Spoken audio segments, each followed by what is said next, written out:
Devikulam taluk school staff cooperative സൊസൈറ്റിയുടെ നവീകരിച്ച ഓഫീസിന്റെ ഉദ്ഘാടനം നടന്നു. ഇടുക്കി അഡ്വക്കേറ്റ് ടീം കുര്യാക്കോസ് നവീകരിച്ച ഓഫീസ് ഉദ്ഘാടനം ചെയ്തു.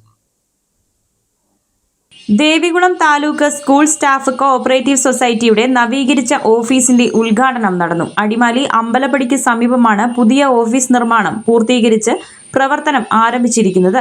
ഇടുക്കി MP അഡ്വക്കേറ്റ് ഡീൻ കുര്യാക്കോസ് നവീകരിച്ച ഓഫീസ് ഉദ്ഘാടനം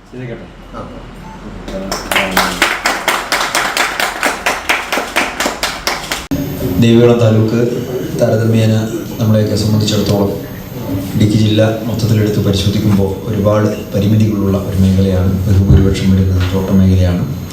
അതോടൊപ്പം തന്നെ പിന്നോക്ക മേഖല ധാരാളമായിട്ടുണ്ട്. ഇതെല്ലാം വെച്ചുകൊണ്ട് ഇവിടുത്തെ വിദ്യാഭ്യാസ സ്ഥാപനങ്ങളുടെ പ്രവർത്തനങ്ങൾ ബഹുഭൂരിപക്ഷവും സർക്കാർ സ്കൂളുകളിൽ തന്നെയാണ്.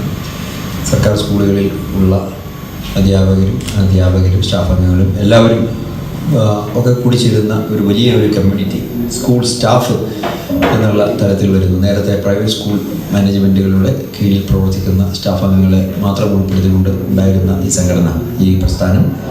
ഉദ്ഘാടന ചടങ്ങിൽ സൊസൈറ്റി പ്രസിഡന്റ് MS അജി അധ്യക്ഷത വഹിച്ചു. Devikulam cooperative assistant registrar Sunitha KP, MK Viswanathan, MB Rajan, Ajimon BC, Umesh OS തുടങ്ങി നിരവധി പേർ പങ്കെടുത്തു. News bureau, Adimali.